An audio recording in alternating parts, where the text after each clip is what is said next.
What's happening, everyone, and welcome to another episode of Unparalleled Sports Talk with yours, Kwame Fisher Jones. As always, I am him, and I'm talking NFL free agency, foolishness, whatever word you want to think of. One man, Chris Franklin, Vende.com. Chris, I had a lot to say before the show. Hopefully, it carries over into the show.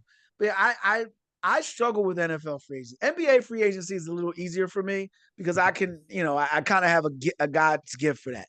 The NFL, I feel like it really contingent upon it's really contingent on scheme, how well the athlete gets acclimated to the city, like things like that. And so I feel like it's tough to project right now. There are a couple signings that are making like Tua, but so I'm going to actually yield to you a lot this show because you're more in tune with what fits and what doesn't fit. So obviously, free agency is on the move. I don't want to go biggest hits, biggest miss. So I want to go. What's your favorite signing? What's your least favorite signing? My favorite signing is, and it's going to be boring in the terms of what it is in its offensive line, which is like, what the heck? It's an offensive lineman. But the fact that the Raiders were able to get Tyler Lindenbaum to sign there. Now, granted, money talks, and the Raiders had a lot of money, Yeah. but it's very important in two factors. One is we know Clint Kubiak's there. We know how the offensive line works. You need athletic offensive linemen. So somehow they got the best off center that's on the board right there. And he's going to there. Is in other ways important is because you got Fernando Mendoza coming he's going to be taken with the first pick overall. The Raiders have weapons on the outside, Ashton Genty, Brock Bowers, but the problem is they had last year, they couldn't protect anybody to save anything. You saw Geno Smith get hit and everything. The last thing you want to do is have your rookie first overall pick get shell shocked by getting hit so much because he couldn't protect him. So I think this goes a long way in doing that. The one I did not like, I don't like at all. I mean, like at all, is the Colts re-signing Alec Pierce for Alec Pierce is a decent player. Don't get me wrong, he's a decent player.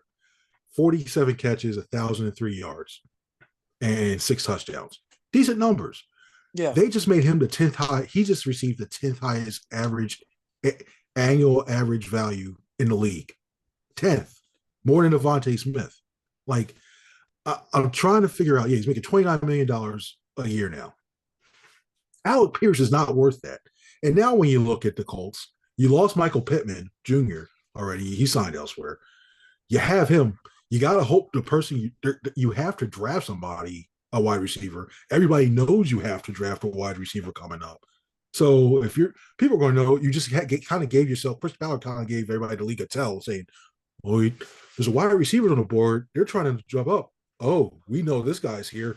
Give us your draft picks in order to move that. And Colts still need some to fill some holes. So I do not like that signing. I like Alec Pierce. He's a decent receiver, but I don't like what they paid him to make sure he stayed there. Okay.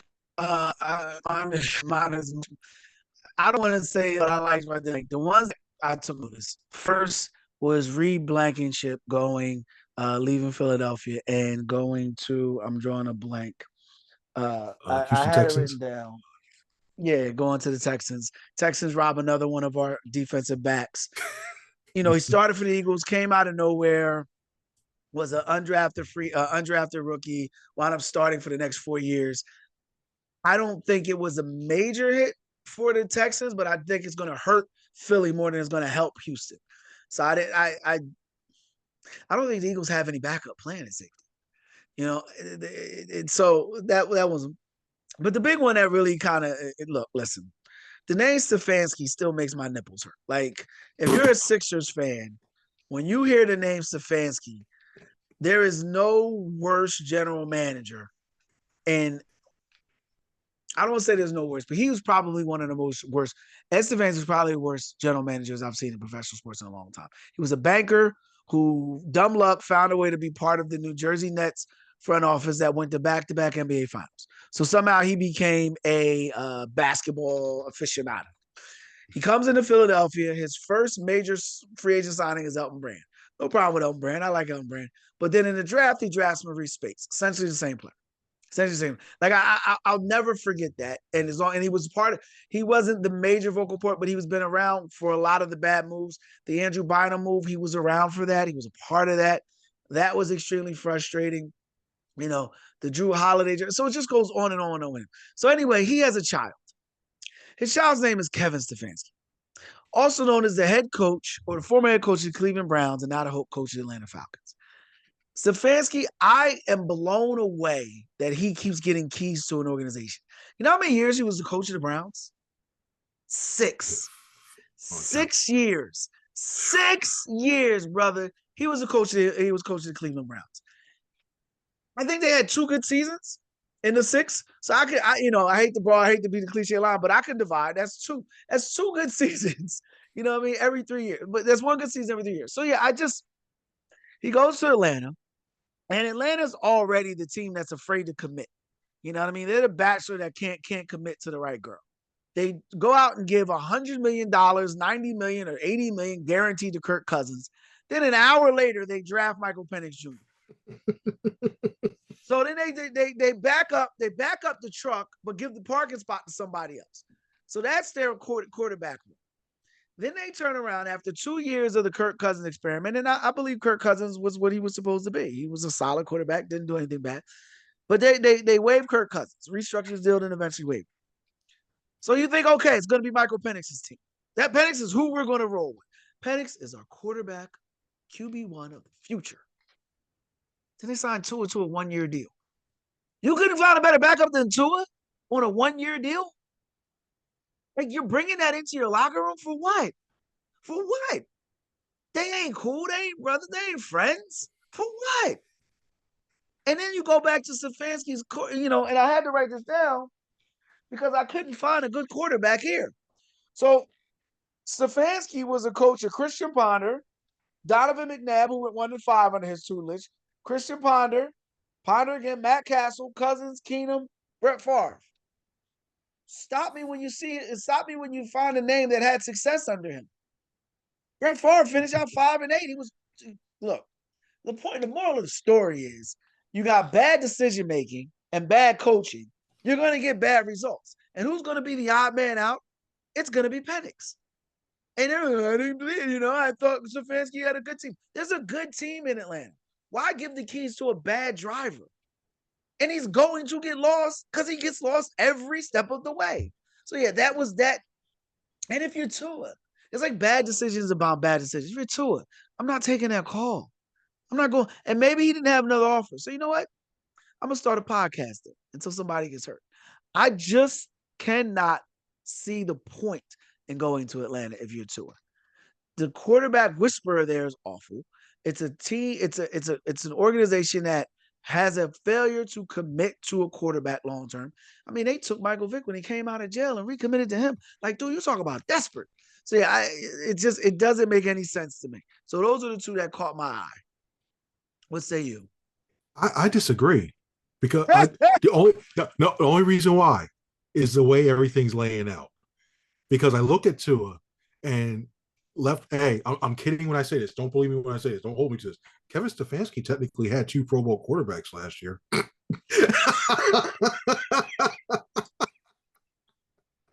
But I digress. I digress. The situation itself is Michael Penix, for his recovery from the torn ACL, he's insurance for them. They still don't know if he's going to be ready for week 1. So for the Falcons, it's great because Miami's on the hook for paying his salary. They only had to sign up for the minimum. 2, this might not be a lot. He's a left-handed quarterback. So is Michael Penix. So you don't have to switch everything around to switching the other one. 3, there wasn't that much of out there for him. The Arizona Cardinals, Jacoby Brissett was going to be their guy. So you're either looking at the Jets, you're looking at, which is a no. I think the Minnesota Vikings are going with Kyler Murray. I really think that's where he ends up. And so you're not going back to Miami.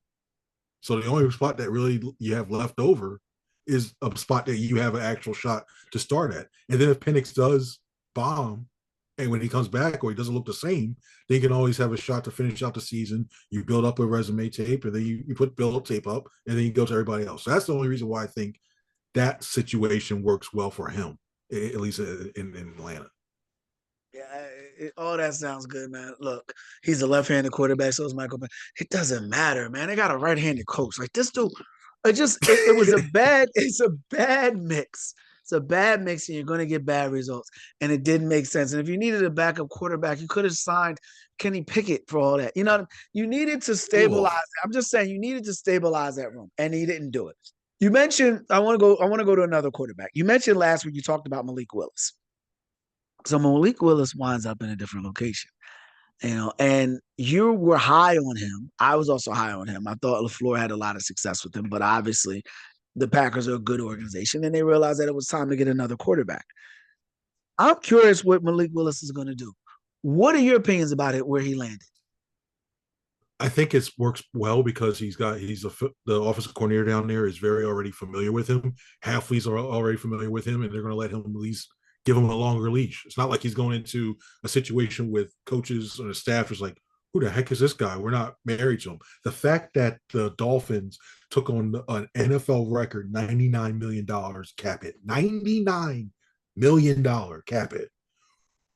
Ouch. You took that cap hit, and Cheaper then to you keep say, it. you know what? It would have been cheaper to Yep, keep her. They wanted him going more than anybody could ever imagine. yep. And you look at what they got. I believe it was like something like 20 mil, like the AAV was like 20 some million for Wills. That's relatively cheap. I'll roll with that. The Dolphins know they're not going to contend for anything this year. They know that. It's Or going to be a next building year, or the year process. after, or the year Yeah. after that, or So, the year after that, or the year after that, or the next day. I just wanted to make sure, full disclosure, that that's put out there. Go ahead. yeah, but I think it now. I think it gives him a time to get acclimated to the starter again. I think he can do a decent job there, especially since Waddle's staying there. I look at it. I look at it as a good spot for him, and he wasn't going to do anything. If he went and just ran with the money, if he like, I know we keep saying the Jets, like, ugh, if he just ran and say, I'll just take the money with the Jets. I'm secure. Then he's going to get beat up. He might wind up in the path of Justin Fields, and then he's done for like a year. They would have structured it, and we're like, why did they do this or that? At least this way, he has a shot to be successful with some talent. Don't get me wrong. Garrett Wilson is a. If Garrett Wilson was on another team, we're talking about him as a top 5 receiver in this league, but he's where he's at. So I think the way he's still with Waddle and everybody else, I think he'll do fine. I think he'll do just fine in Miami, and we'll see more in 2027 what that team can do. Well, Miami's in a tougher division because you're going to have the Patriots. I don't believe the Patriots were a fluke. They'll still be there. The Bills will still be there, but they do got the Jets. So no matter what, for 2 weeks out, 2 weeks out of the NFL season, we're gonna look like world beaters. Yeah, I wanted to see Malik Willis kind of go to a fringe playoff team, a team that was right there. I don't know if the Dolphins are still right there as far as a fringe playoff team. I think about it, as I said, and I don't really see it. So I would have loved to have seen him go into a fringe playoff team, a team that, maybe finished 8. Like, and I'm not saying he would have went there because they obviously got Bryce Young, but a team like Carolina, maybe a team like the New Orleans Saints, a team with minimal expectations. You can go in. They were already an 8-win team. You can help them get 2 more wins. Now you're in the playoffs.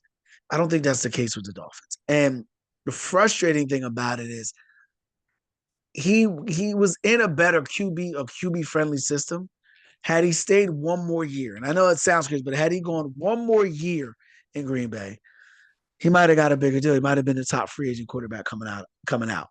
And so that's another thing that sits well with me. What are your thoughts on that?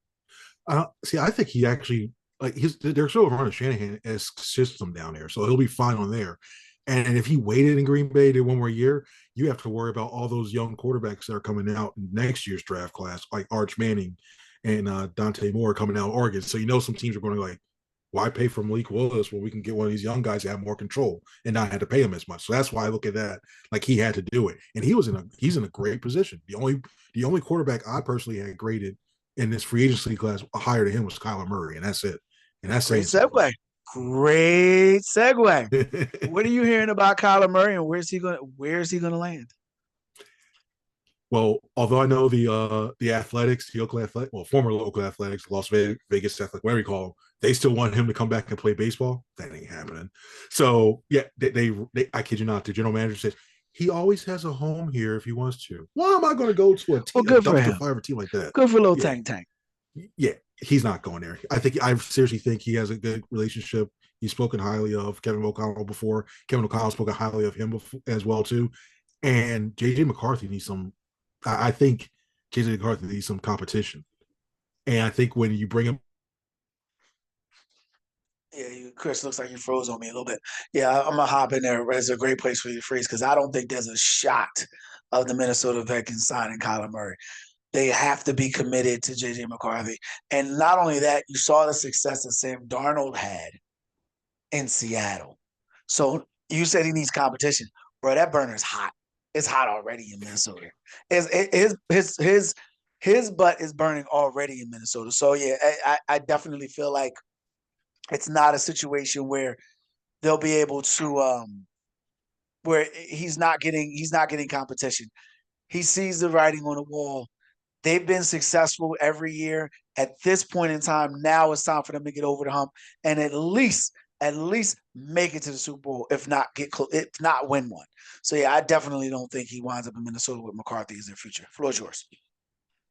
well, I look at that, and this is all to say he's definitely not going to Jets. I would say he's not going there, and there's not that many other spots that he can really truly go to that he can actually have a start still being a starter and getting that starter money too, because Call of Duty games is creeping up and getting expensive, so you need some money to go ahead and fund that. So I look at that, I really think he do it, and I think if he does go under Kevin O'Connell, he can revive his career.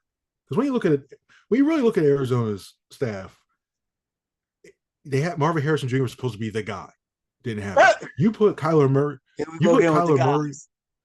Oh, well, look at Kyler Murray. If you put Kyler Murray with Justin Jefferson and the way he can improvise, especially if things break down, which we know, looking at the Vikings offensive line happened last year. They should get their guys back to be healthier. But say that happens again, you at least feel more comfortable in not having the guy, Mr. looking like that. I'm Himothy, I was thinking he's Himothy when he's not him at all.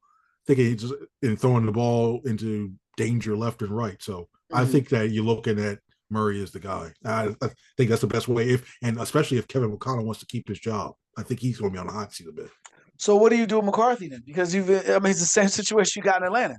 You drafted this guy, you built this guy, you built a team for this guy, you got rid of guys for this guy. One of the guys you got rid of was a participant in the Super Bowl.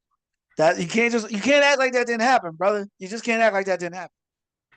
I think they set up. I apologize for mispronouncing it. Quasi Ofima, the Vikings general manager. They set him up to fail. I really think they set him up to fail. He's the scapegoat because you hear all the stuff where you hear all the stories that way too. They're going to put that on him, saying he's going to be the one that pounded the table and try to bring him in. He was a winner. That was his guy. That they can have him go with that and say, "Oh, that was his pick. I didn't pick him. I wanted somebody else. Here, give me a chance with Kyler Murray. We could do this." And if they sneak into the playoffs, I'm safe. If not, then that's when you're like, "Well, Kevin O'Connell, we want to be offensive coordinator somewhere else." Okay. You don't think there's going to be any interest in the Jets? I don't think anybody for Kyler Murray. The Jets will want him. I don't think he'll want to go there. The Jets are going to be the team that he drives up the price for. I think that's the team you look because they're desperate. I mean, you're losing out on all these other guys. Nobody wants to play there. So the moment you get one person to come there, or is that interest, like he'll take the meetings. I take the meetings too. If I know I have another team to go, hey, we'll throw you $25-30 million a year to be our okay. Hey, Minnesota, they're offering me this. We get in the same ballpark. I'll sign there and we can get this thing rolling. I think they use them as the leverage piece before they go to it for it. Why not Pittsburgh? Yeah, I hate to hear it, but it sounds like Aaron Rodgers is going back for another season. And so now you have Michael Pittman Jr. there. You got DK Metcalf there. They're quietly building some good pieces, even though they lost Kenneth Gainwell. They recently signed Rico Dowdle. He's going to be their running back there. So they're quietly assembling pieces to build around Aaron Rodgers again. So because we saw he's another year older. I still think it's a crapshoot. I'd try to look at somebody else, but I think Aaron Rodgers is going to be the guy, and it makes sense. He's got the head coach that he had the most success under. calling the plays again. So I think that's the guy. I think we'll see Aaron Rodgers there. You just the thought of Aaron Rodgers again hurts my soul. One more question for you in regards to Kyler Murray. And I'm going through the teams here because I had a team in mind, and we're going to get to Mike Evans in a second. But I are the Raiders just not going to happen? I mean, that's an interesting choice. I think they're more of a veteran team. They're going to look for a veteran starter. Aiden O'Connell is still there, and Brady and listen, I didn't say it was a good thing. I didn't say it was good. So Aiden O'Connell's the guy that they're going to go with over Kyler Murray. And I get it. Kyler Murray struggled. Those stops seem to make more sense for him than Minnesota. Minnesota's got to be smarter than that. If this guy's your future, then you got to make your future now. You got to let McCarthy play it out. All right, quickly, we'll push against it. Mike Evans. I don't like it. Give me one. Well, here, I'm going to ask you a question. Give me one free agent wide receiver this long in the tooth that walked into an organization and gave them great results at this stage of their career, besides Jerry Rice. Irving Fryer, when he was with the Eagles. He made a Pro Bowl. Oh, no, you're right. Irving Fryer balled out. Irvin Fryer balled out for the Raiders. They didn't do crap. They didn't do crap in the playoffs. They didn't do crap in the Super Bowl. They didn't do crap. They beat the Cowboys once a year, and that was a highlight of everyone's season. If the 49ers get Irvin Fryer results, they're going to be very disappointing. Irvin Fryer, that was a hell of a pull. Irving Fryer, that was a hell of a pull. It's been years since I've heard the name Irving Fryer. But yeah, no, you're not getting that off. I was thinking about it. So Evans goes to 40 and goes to San Francisco. What does that mean? I kind of feel like I'm fishing, but what does that mean for Trent Williams? Because I know that they were at a kind of an impasse there. Watch out for the Commanders. Watch for the Commanders. They're sneaking around. They're a team that I can see them sneaking around trying to do it because they really need to improve. They're the other team I watch out for. I know, and the problem is they have serious cap issues now, even though they just signed Travis Kelce. Watch out for the Chiefs too. I know Jawan Taylor was the guy they released, but to add him to that offense, and they have some linebackers. Even though they have some young guys, they have left tackles for that. Watch out for them, but they want them back. To me, it's a matter of, from what I read and heard from that, it's a matter of respect money wise. He still wants to get paid, like he's one of the best left tackles, and he really is. So problem is his availability. Chris, he's so old. It's like Jason Peters. Like you're going to have you need him about. You're going to need like a couple series with him off the field. And you better have a good backup ready to go in to say, okay, he's hurt. I'm ready. Jason Peters played 6 years longer than he should have. Like I ain't trying to diss. He's a Hall of Famer, but 6 years longer than he should have. Trent Williams is so old. If San Francisco, I know they were in an impasse. I know they were back and forth, and he still wanted his money. I felt like signing Mike Evans kind of ended the door for that. I just do. And the flip side of that is I don't get. So McCaffrey's allegedly coming back. Now you got Mike Evans. I got Brock Purdy. You still got George Kittle. I don't know if Evans is a fit for San Francisco. I guess, football-wise, I don't know if he's a fit. He's a great wide receiver, so he'll fit anywhere per se. But if you're the 49ers and you don't have world beaters in skill positions, you got very good McCaffrey's a very, very, very, very, very good running back. Tittle, very, very, very, very, very good. But if you don't have anybody outside, on the outside is very, very, very. I just don't see how Evans going to happen. Now you're going to be able to double team him, and maybe Pearsall comes back and he can play a little better, but that's a lot of babies. It's a lot of babies. So it doesn't make sense to me. What say you? See, it does, because I look at him as he's your Deebo Samuel now. He's your guy that lines up at the X, who can beat press coverage at the line. And you hope the only thing I see where you're getting from. The only thing I don't like about the signing is the problem with the 49ers skill position guys is they get hurt a lot. What's the thing with Mike Evans that he has issues with? He's hurt a lot. Yeah. But imagine this. You have Juwan Jennings, you have Ricky Pearsall, and now you have Mike Evans. That's three really good guys who run crossing routes really well, who are bigger body guys. And we all know Brock Purdy. He's not to me. He's still not a top 10 quarterback, and he needs somebody. You need to throw it in a window that gives people a chance. I think that's what he does well. You throw it in the area, and you let these guys jump up and try to catch the ball. And you run that way. That's what you have to do. I think that so him running those crossing routes. I don't see him running and taking those jet sweeps because that's just asking for him to get hit unnecessarily. So you put Jennings as your the Z, even though I kind of want to use that. I think Pearsall's more your Z guy. Maybe bump Jennings into the slot and then you just play around with that. Or you put Pearsall in the slot sometimes, put Jennings on the outside, 3 wide receiver sets. And you got and here's the other thing too. You put those guys on there, defenses have to stay in their nickel coverage more. So if you're in the nickel coverage more, Christian McCaffrey is going to have some more room because you got the nickel back there trying to stop him on the edge. So that's go there. It's the old Sanfords. They're like the old Sanford and Sons out there. They're so old. Like they're so old. Brock Purdy is young. I'll give you that. But McCaffrey's old. Trent Williams is old. Evans is old. They're like the golden girls of the NFC West. It just go young man. Go young man. Are the Philadelphia Eagles in trouble? No, I don't think so, because you still have to look at this division. I think the Cowboys will improve. I think they'll give them a run for their money, but I think the Eagles win the division again. Christian Parker is no joke. I've been really high on him. I thought he was going to be the heir apparent to Vic Fangio because I thought he was that highly. He's really good in personnel.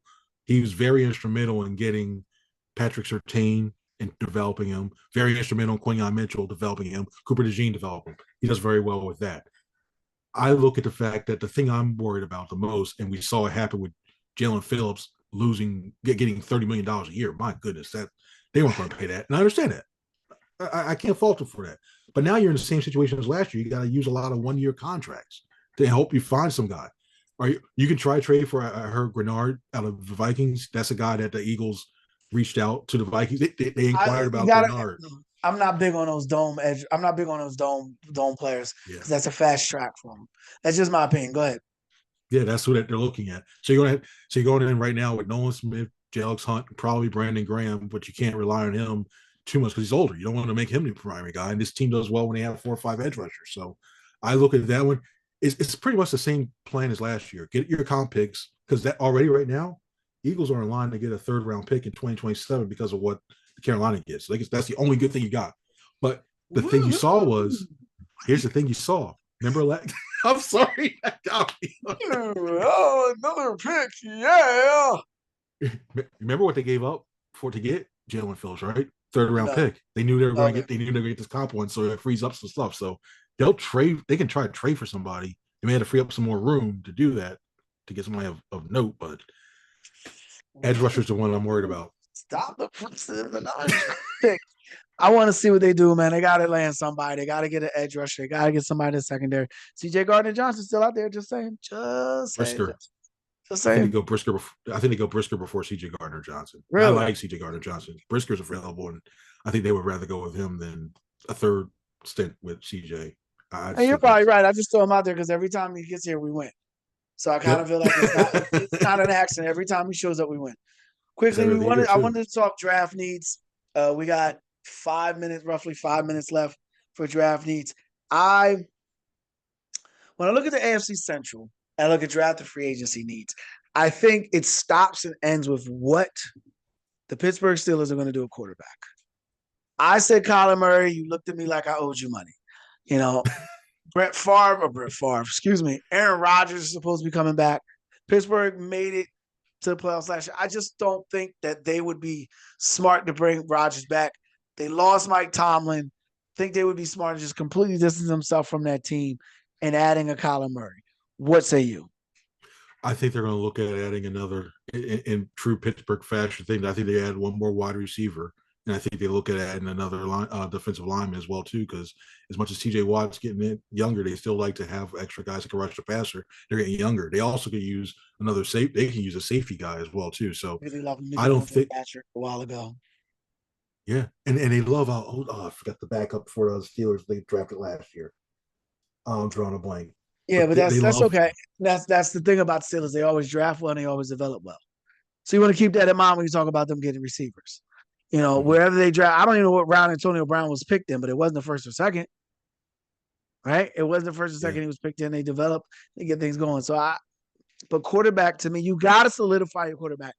You can't rent a spoons. Like you can't have a suit and pay for the rent of spoons.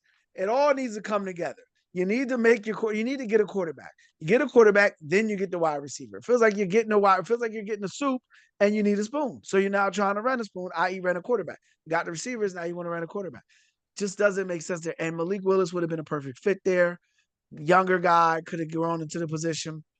Kyler Murray's still fairly young, could grow in his position. But without Mike Tomlin, you don't know what you're going to get in Pittsburgh. But I will say this, and I'll throw the last little word to you. Historically, when those type of presence coaches are relieved of duties, normally that first year the team goes out and overperforms. I don't know if that'll be the case in Pittsburgh, but it could be possible. And so you consider that. You consider they need a quarterback. If they grab a solidified quarterback, get someone there that is a legitimate NFL quarterback, I think they win the division and possibly make it to the second round of playoffs. Your thoughts? I can see that happening. I can see them. I'm drumming. Frank. I think they really like that guy. I will say this though. Speaking of another You team in really the like that division, guy? they really do. I kid you not. Like I forget his name. I can't remember. But yeah, they really do. Like they thought highly. Keep on the roster still. Watch the Cleveland Browns. The Browns are going to be the Browns, and I'm not Yeah. making this. I'm not being that. There is a path there where they actually trade Dylan Gabriel. They have Shador Sanders and they have Deshaun Watson on the roster. And I kid you not, watch for Carson Beck. If he falls, say to the fourth round or fifth round, I would not. I kid you not, because you know who his offensive coordinator was in college, right? Vince Lombardi. Todd Monken, Tom before Monken, Beck yeah. transferred to Well, I don't know Miami. it was Monken, but I don't think Carson Beck's gonna make it. I just don't. Yeah, I wouldn't do it, but I wouldn't do it, but he was talking very highly of him. And it's not like Yeah, the he's my old coach. It's not just the he's my old player. No, he was. Yeah, I'm like, that's oh, what I here we like go. about Monken, though, man. That's my point. That's who he is. Never stop being a nice guy, Todd. Never stop being a nice guy. It'll take you a long way. It'll take you places where your lack of talent and your lack of acumen can't. That's it for this episode of Unparalleled Sports Talk. If you like the podcast, make sure you share, subscribe, comment, whatever your podcast platform allows you to do. He is Chris Franklin of NJ.com. I'm Kwame Fisher Jones. Until next week, we appreciate your time of year. You be easy.